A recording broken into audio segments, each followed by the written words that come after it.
was it like for you as a former Scientologist and being once a true believer to be exposed to so much information in one sitting that is basically showing you that L. Ron Hubbard is a complete fraud? Hey, everybody, welcome. I'm Natalie, and this is Scientology Life After a Cult, where we talk about what? Scientology and culty stuff. My guest today is someone I've not had on the channel before, Jon Atack. And Jon is a leading expert on authoritarian cult groups, as well as a best-selling author. The book that he's probably most well known for is Let's Sell These People a Piece of Blue Sky, because Jon Atack's also a former Scientologist. Welcome, Jon Atack. Thank you for having me. I have heard from multiple other former Scientologists that Let's Sell Them a Piece of Blue Sky was the book that really helped them walk away from Scientology, in large part because of how you just pull back the curtain on who L. Ron Hubbard really was. What led to you leaving Scientology and then writing that book? And just so everyone knows, then we're going to get into some, I want to say fun, but how fun can mind control be? Great info on Scientology mind control. Yeah, I was 9 years in Scientology, 19 when I got in here in England. I was a true believer. I was also truly lucky. I never joined staff. I was never in the organization. So the slavery was psychological, not physical. I did auditor training, Dianetics. I also did right through to operating Thetan level 5. So I did not know that. I did through operating Thetan level 4. Well, I win then. You do. You might be a little more culty than me. Yeah, well, I've had a little time to de-stimulate, as Ron Hubbard That's true. Well. You have been out of Scientology then for over 40 years. 41 years. 41 years. One of my goals is to be out of Scientology longer than I was in. And I did the math, and I think that puts me at about 70 or 75 when I will finally hit that point of having been out of Scientology longer than I was in. I hit it at age 38, which is 31 years ago. My mum followed me in because she wanted to see if it was dangerous. And she went along to this course room where people were going off with his head and talking to dolls and playing with modeling clay. And she went, oh, this is a thing for me. So she was in for 8 years as well. Things started getting nasty. In 1982, there was this attack on David Mayo, and all I knew about David Mayo was that Hubbard had named him as his successor. Suddenly, we got this story of a squirrel accusing Mayo of being the bird dog in the control room, which is a expression stuck in my head all these years. And I was sort of there was always let's be honest, the Navy suits and the marching up and down. There was always a kind of militaristic fascism involved in Scientology, and I was never keen on that. But I thought it was going to save humanity. I thought this was a technology that would save us all. It just happened that I started asking questions, and having had a very clean ethics record in Scientology, I think there were 2 negative knowledge reports in 9 years and a bunch of commendations to the various things I've done along the way. I got this thing, because I'd put out a list of questions. I'd said, is it all right to do this? Look at this policy. Is it all right to do this? And I was basically naming the things which the Commodore's messenger organization was doing. And of course, none of us knew at that time that Hubbard was still directing Scientology. There's no doubt. Now, when you say no one knew he was still directing Scientology, so Scientologists were being told that Scientology was being run by somebody else. No, Scientologists, we were being told that Hubbard was running it, but as David Miscavige took the blame very early on after the Mission Holders Conference in October 1982, where we suddenly saw pictures of him, pointing at somebody and shouting at them and talking about being tough and ruthless. Now, at that point, he was absolutely following orders from Hubbard. I have no doubt about that now. So he was meant to, I think it was John Axel and Roger Barnes. He had to spit on one of them and hit the other. And this was a written order from Hubbard, I later learned. And he did it. He spat on one of them and told that spitting has become a common way of humiliating SEAL members. On the orders of L. Ron Hubbard, they were told to go spit on a staff member and hit the other one. Yeah, that's right. And I had an email a few years ago from a guy who was desperate to find out certain information, and it turned out that he, on the day that happened, had been Miscavige had grabbed him by the throat and slammed him against some filing cabinets. And we subsequently found out that Miscavige is a deeply violent human being. He's a thug. There were reports of L. Ron Hubbard being violent or inciting violence. So it's interesting to have kind of a firsthand account of that actually happening back then. One of the reasons that I left was that I found out about severe reality adjustments, and I'd never heard of them. A guy that I'd hired, who'd been the commanding officer at St. Hill and a Hubbard aide, did it to my wife. I was running an artist's agency and she hadn't sold anything for a week. And he took her into this little room and screamed his head off at her. When I asked him, why he was doing this, where is it written? If it isn't written, it isn't true. He said, it's not written anywhere. It's what Hubbard does to the people around him. He was crying as he told me, as he realized this. That was as I was sort of seeing things that I really didn't want to be involved with. I was told, in fact, it was the same man, I was told by an ethics officer that I had to disconnect from him. And I refused. Hubbard was terrified that he was losing the organization, that the Guardian's office were going to go in cahoots with the mission holders. And so he set about destroying the Guardian's office, including his wife, Mary Sue, of course, and wrecking the missions, which he did very successfully in a short order of time. So this was after the 11 Scientologists, including Mary Sue Hubbard, went to prison. That's right. For infiltrating over 136 different government entities. But I thought that the Guardian's office had been disbanded by then. Disbanded in '82 and renamed. And curiously, the people who'd worked in Branch 1, the part of the Guardian's office that harassed people, covert data collection, as it was known, they took Morrison Budlong off and he went to prison. But nobody below him was removed. The rest of the Guardian's office, legal, public relations, all of that. But Peter Stumkey, for example, and Miles Mellor, who were both Branch 1 agents, continued with their work, just relabeled as the Office of Special Affairs. So all the dirty tricks and things that they were doing before didn't really go away, as Scientology wanted the world to believe. They just rebranded into the Office of Special Affairs. Yeah, I mean, I was harassed on a daily basis for 16 years. I want to go back to the severe reality adjustment for just a minute, because we kind of glossed over that, but I want to make sure my audience understands, because I had forgotten this, Jon, till you just mentioned it now. Yeah. Giving an SRA, a severe reality adjustment, basically meant you just got a reaming, screamed at, with the intention of getting you to adopt the viewpoint that Scientology wanted you to have, or that person wanted you to have. I don't think I realized that. Was there later something written about that? No. So it wasn't something he actually wrote down. It was something that he did. Because growing up, I remember hearing about it, especially on staff and in the Sea Org. Like, that person needs an SRA, a severe reality adjustment. It was just going and screaming at people to get them to do what you wanted, which is how I observed it. That's interesting. Yeah, and there's this interesting thought that if you want to control somebody, you give them conflicting information. Hubbard said this, and the whole basis of Scientology, this idea that you're going to get rid of these implants, these goals, problems, masses, is all, that you've had implanted into you oppositional terminals, so that on the one hand you're being told you're going to be, and on the other hand you're being told not to be. And that's what's kept you paralyzed and immobile. Scientology is constructed of implants.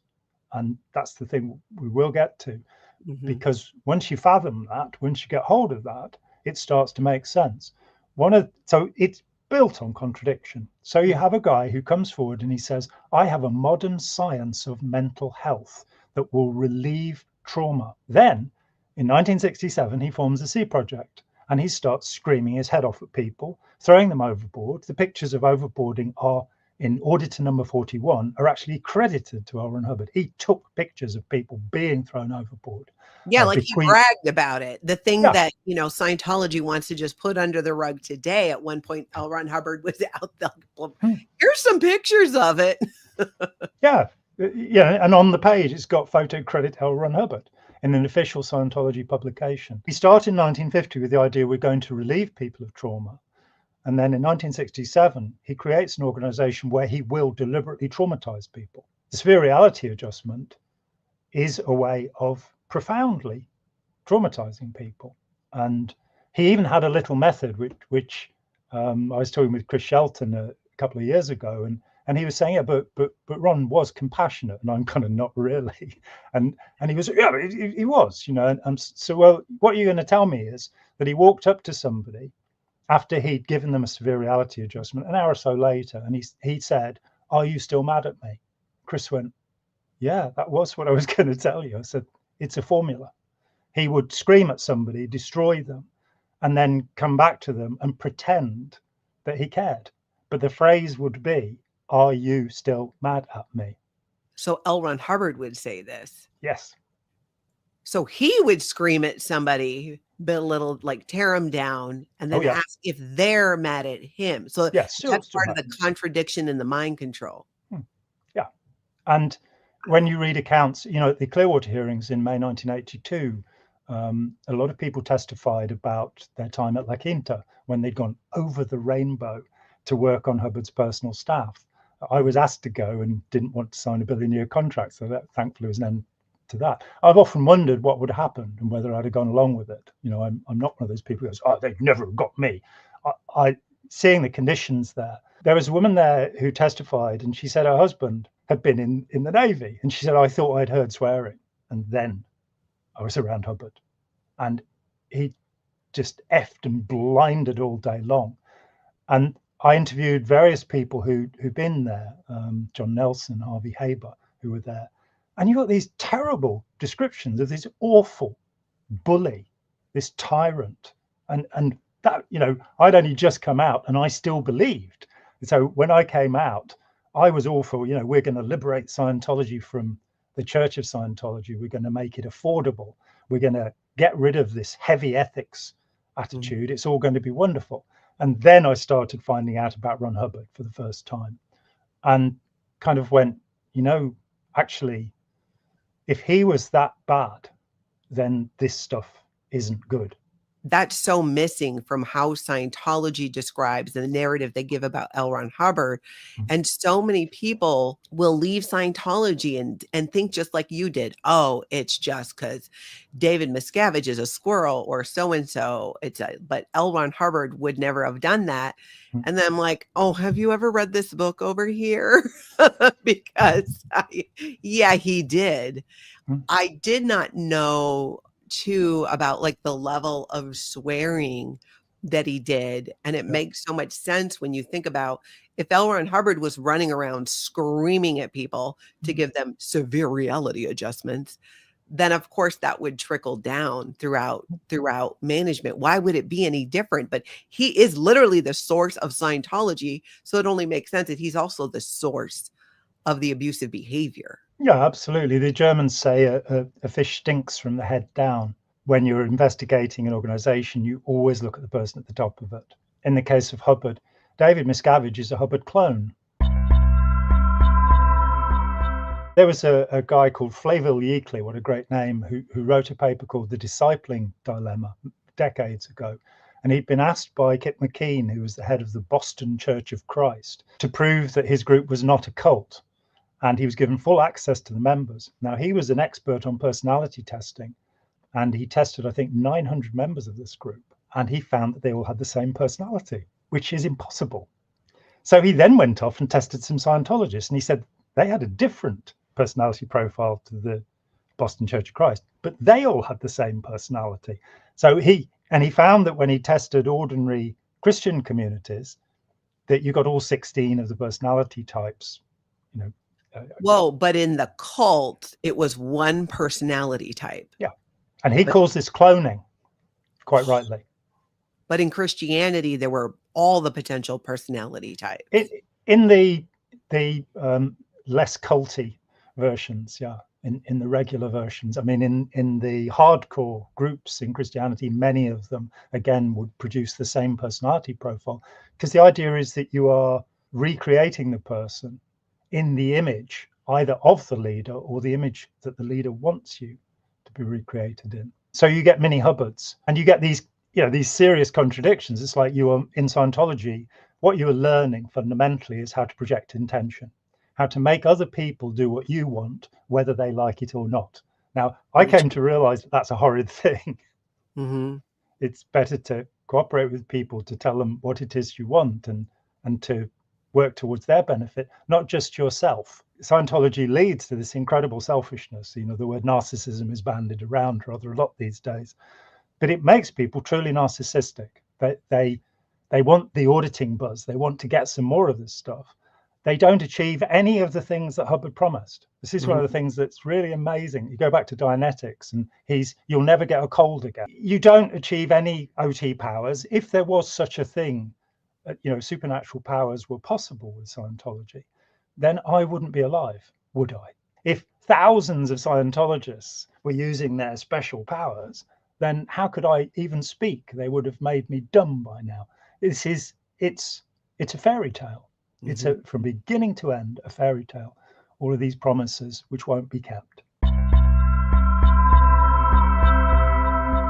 How did you get to the point where you were like, oh no, I'm out, this whole thing is a cult? So I put out my little questions to my friends in September and got a 83 and got a KR, a knowledge report, an ethics chit. And then I hosted the first meeting of disaffected Scientologists on the 18th of October, 1983. You can see snippets of Captain Bill at the Crown Hotel. That was a video I had made. And what had happened was 3 days before that, this guy had bust into my bedroom while I was still asleep, saluted me, and asked if I'd host this meeting. And I'm kind of thinking, wow, he saluted me and called me sir, okay. And that's how I became the chairman of the OT Committee UK. I'd never met Captain Bill. I had no idea who he was. And I suddenly found that I was an independent agent with control over the United Kingdom. And I was the whole of the OT Committee, because, of course, my body thetans were all on there as well. Sorry about that. So I said I defended the independent movement from Scientology. In the November, this wonderful guy called John Hanson, this New Zealander, he'd been over to the States and he'd met this lawyer, Michael Flynn, who was suing Scientology. He got, I think, 25 cases, including Jerry Armstrong's case. And Flynn had said, I don't have time to talk to you. Here's this stack of documents. So like about an 18-inch pile of documents. And John said to me, he said, I don't have time to read this. Here, you have it. And I read through the whole pile. And then I got some sleep. And these are documents collected by a guy called Michael Lynn Shannon, who was a journalist, who disappeared off the face of the earth. I tried for years to find him. I couldn't find anything about him. I think it may have been a made-up name even, but he had done incredible research.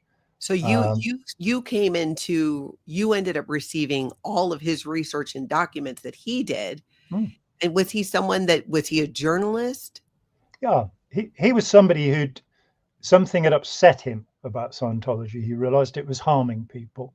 And so he'd dug deep. He wasn't the first. There was a guy called James Phelan in 1963 who did a pretty good job of showing that what Hubbard said about being a nuclear physicist and a civil engineer and a mathematician, these were all bogus stories. There was a guy called Alexander Mitchell in 1969 working for the Sunday Times who found Hubbard's connection to Aleister Crowley, in the magical ceremonies, trying to manifest the Antichrist with Jack Parsons in 1946. I got very deeply into that and found documents that hadn't been seen, talked with Crowley's literary executor, John Simons. And there's a chapter in Let's Sell These People a Piece of Blue Sky called His Magical Career. What was it like for you as a former Scientologist and being once a true believer to be exposed to so much information in one sitting that is basically showing you that L. Ron Hubbard is a complete fraud? It was a severe reality adjustment. Minus the yelling. Yeah, my whole world changed. When I talked with Aaron a couple of years ago, he said he'd not had any existential crisis, which is a very good way of putting it, when he left Scientology. And many people collapse. It's like I was saving the world yesterday. I was clearing the planet, and now I'm buying potatoes in the supermarket. And what am I doing? I just felt this incredible liberation. I realized that I'd had all of these tram lines put in that I had to think along. I was well aware of how Scientology functioned, and I started to see cracks. I started to see that it didn't actually make sense for 9 years, and that I no longer had to comply with Ron Hubbard's thinking, that I could think for myself. And I realized this was a tremendous moment because, I was 28 years old. And realistically, it was probably the first time I'd really thought for myself. I'd been attracted to other ideas. I was in Zen Buddhism for a year before Scientology. I went to a monastery. I learned to meditate. This whole guru idea, this whole thing of, submission to somebody who's smarter than we are, it's a bad idea. We have to learn to become our own gurus. And that sort of was a spontaneous process for me. I carried on reading tens, hundreds of books to try and understand things, whether psychology or mysticism or whatever. But it was me making the decision. There was no kind of, here's the cookie cutter. When the Times newspaper published the obituary of Hubbard in '86, they said that he was the Henry Ford of spirituality, that he'd created a production line. And everybody did the same thing, and you just went up this production line. I never found out who wrote that article. Whoever it was knew what they were talking about, and they also knew not to put their name on it. I'd seen all these things, that he was lying about his background, his college records. I now went on to see what he'd said himself. Let's sell these people a piece of blue sky. More than half of the material in it is, he was my source. He was the source for the book. Yeah. That he said all of these evil, awful things, and then tried to pretend that he was helping mankind. And that just, so I went back through the tech volumes and the lectures, and I found all sorts of nastiness year in, year out, from the very beginning. He was hurting people. He was controlling people. He was taking all the money. One of the commonest phrases I heard when I interviewed people, and I interviewed a lot of people, was he spent money like water. Wow. L. Ron Hubbard. Yeah. There's a day when he just pulled a bankroll out of his pocket and bought a new Cadillac for a girlfriend. For a girlfriend? Yeah, and it was the bankroll that come from one of the Hubbard Dianetic Research Foundations, all 5 of which went bankrupt because he'd stolen the money. I mean, wasn't he married to Mary Sue then? No, this is before Mary Sue. This would have been Barbara Cloden, who during his second marriage, and he had no second marriage, as he says on The Shrinking World of L. Ron Hubbard, he only had a first marriage and a third marriage. Go figure. But while he was married to Sarah Hollister, who had been Jack Parsons' girlfriend and sister-in-law, this very complicated relationship. So while he was married to her, it's more complicated than my family with the grandpa dad. More complicated than most things. But so he had a wife and child, young baby Alexis Valerie, and he was already cheating on his wife. Barbara Cloden, when Russell Miller, who I worked with, wrote the brilliant book Barefaced Messiah, he interviewed Barbara, and she said one day Hubbard came and said, you've got to leave, you've got to move out of the apartment now, because his wife was coming. And but yeah, he bought her a Cadillac. She was one of a number of women who turned down proposals of marriage from him over the years. So then came Mary Sue, who was 18 years old when he met her. It just keeps going outward, finding out where Hubbard got his ideas from, what his real intention was, and how it works, which is this thing that I don't think enough has been said about the techniques. L. Ron Hubbard Jr., who was his father's deputy from 1952 to 1959 and saw everything that was happening, he said Scientology works not as L. Ron Hubbard says it works, but as L. Ron Hubbard intends it to work. Among the sacred scriptures of Scientology We have the Philadelphia doctorate course. Listen to me for 6 weeks, give me $500, and you'll have a doctorate. You'll be a doctor of Scientology because you listened to me for 6 weeks. In those lectures, he says we have ways of making slaves here. He was telling the truth, not something he did very often, but he was telling the truth. Scientology is a way of making slaves. It creates dependency in people, and it creates fanaticism in many people, so that they become willing to harass other people, belittle and humiliate other people. They lose compassion, which is the fundamental of Scientology, that where religions generally, not all, the Thuggees and the Aztecs, not all based on compassion, but most religions claim to be based on the love of humanity. Scientology is a way of eroding compassion in people and making them more selfish and more greedy. L. Ron Hubbard intended it to be this way. It didn't become this. He intended to make slaves. He intended for the mind control to work this way. And when you talk about it causing a lack of compassion and empathy, while also just fostering, just being so willing, like you said, to go at people and, scream and yell and be angry and try to force them to do things and to try to control other people. How, and you're probably just about to get into this, but so how did he do it? Let's add something to the idea of overboarding that's not necessarily obvious. First of all, you're being thrown from 25 to 40 feet. The high diving board in the UK is 14 feet. You might not be able to swim. You'll be blindfolded. Ankles will be tied together with a rope so you can be hauled back up. And most of the overboarding happened in Corfu Harbour. And in a harbour, all of the boats are letting their sewage out into the water. So L. Ron Hubbard was having blindfolded people thrown from a great height for perhaps being 2 minutes late for course. Wow. Into human sewage. If that's what you want, then do Scientology. Wow. It's the road to total greedom. There's a letter in January 1949. Hubbard's literary agent from the 1930s right into the 70s was a man called Forry Ackerman. He was a lovely, brilliant man, and he shared the collection of letters he had from L. Ron Hubbard with me. January 1949, he's in Savannah, Georgia. He's staying with his own guru, a man called Burks, who's a major in the Marines, Paris Island.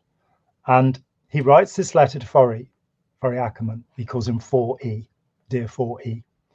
And he says that he's worked out this method that is going to make more money than anything he's ever thought of. This is Ron Hubbard talking to his literary agent about the beginnings of what will be Dianetics. And he says that it's a method whereby you can rape women and they will know nothing about it. He doesn't say anything about it helping anybody. He's saying this to his literary agent. Yeah. And at the bottom of the letter, he says, of course, this is confidential, Pard. Don't share this with anyone. Wow. So his cynicism is remarkable. On the 10th of April, 1953, he wrote a letter to the head of the Hubbard Association of Scientologists at the time, Helen O'Brien, with whom I was in touch. He asks her, what do you think of the religion angle? This is the first time it comes up that he's saying it will put us beyond prosecution by the medical authorities. And he'd already been sued for practicing medicine without a license by the New Jersey Medical Association. And by going bankrupt, had got away with that. But now he's saying, oh, well, if we're a religion, he then talks about this being a way of making more money, which leads us years later to the governing policy of Scientology, a policy letter that says the governing policy of Scientology, the religion of Scientology, is make money, make more money, make others produce so as to make even more money. We don't find anything about helping mankind. It's all contradiction. So, okay, there's the first point, contradiction. It's called double bind theory. Double bind or blind? Double bind. Double bind, okay. So double blind studies where you have a placebo and the thing, and a double bind where you give somebody a contradiction so that they don't know what they ought to do. So they've been given conflicting information. Scientology is built on this. I wrote a paper called Never Believe a Hypnotist, which is a quotation from Hubbard's book, Science of Survival. Never believe a hypnotist. L. Ron Hubbard boasted that he'd learned hypnotism at the age of 16. In that paper, I analysed work from 1950 to 1952, where Hubbard talks about hypnotism, and he talked a lot about it. In the book Dianetics, and I didn't notice this, I read it 3 times when I was in. I don't know how, but I did. Turgid nonsense. He says on one page, hypnotism wasn't used at all in the research of Dianetics. On another page, he says Dianetic research was done using hypnotism. There's a Scientology policy directive called Integrity of Source that says you can't change anything Hubbard said. He's the only person. Well, Miscavige definitely did change some things. Scientology History of Man, in the early editions, when it was originally called What to Audit in 52, when it was released. But the editions going right up to Miscavige's time start, this is a cold-blooded and factual account of your last 60 trillion years. The current edition says 76 trillion. What was the first number? 60. 60, and then it went to 76 trillion. Why do you think that was? Oh, I know why it was. During the course of copy of that giving, book right here. Have you got, show me the cover. Let's see which edition you've got. Yeah, that one says 76 trillion at the very first line of it. It's a cold-blooded and factual account of your last 76 trillion years. Wow. Which I wrote in 2 weeks. Yeah, you're right. It says this is a cold-blooded and factual account of your last 76 trillion years. Yeah, well, that is an alteration of the tech and squirreling. And the reason it's there is because in the original edition, which I say was written in 2 weeks, imagine that. It took me 6 years to write a history of Scientology. He did a history of the entire universe for 76 trillion years in just 2 weeks. Smart bloke. But the reason it says 76 is because Miscavige realized that during the text, Hubbard forgets the number he started with. And he says 73 trillion. And then towards the end of the book, and it's only 90 pages long, he says 76 trillion. So it's been corrected to make it consistent. One of the perversities about Ron Hubbard is he is in the Guinness Book of World Records as the most prolific author of all time. But in fact, he only wrote 1 of the Scientology books. The rest were all compiled by editors. From his lectures. Or from conversations. Science of Survival was the second book. That was, Hubbard just spoke onto a dictaphone, which had these little green discs on them. I have seen some of them along the way and heard recordings from them.